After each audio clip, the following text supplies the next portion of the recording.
Lumuhod ako minsan at nagdasal pero hindi ganoon katagal, sapagkat marami pa akong gawa na dapat tapusin at gampanan. Lagi ako nagmamadali, lalo na sa paghahanap buhay at sa sariling kapakanan. Kaya kahit sa pagdarasal, ito'y saglit na saglit lang. Kunting luhod at mabilis na pag-uusal ng dasal upang ang pagiging Kristiyano ay madaling magampanan at ang aking kaluluwa ay magkaroon ng kaunting kapahingahan. Halos araw-araw, ako'y walang panahon at oras. Maging sa pagtulong sa kapwa, ako'y iwas na iwas. Ni magsalita tungkol kay Kristo sa mga kaibigan ko, ako'y walang panahon.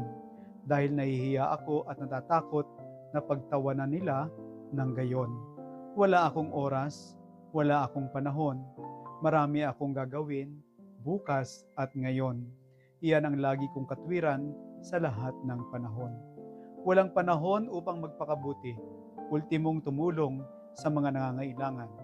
Walang panahon sa pagsisimba at walang panahon sa pagdamay, hanggang sa dumating ang dapit hapon nitong aking buhay at ang takdang oras ng aking pagkamatay. Sa pagharap ko sa Diyos, ako'y hiyang-hiya.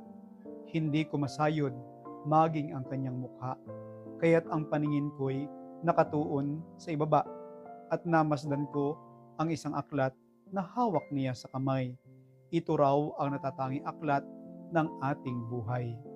Sa kanyang aklat, siya'y tumunghay, pailing-iling sa sobrang panghihinayang, sapagkat di niya raw makita ang nag-iisa kong pangalan.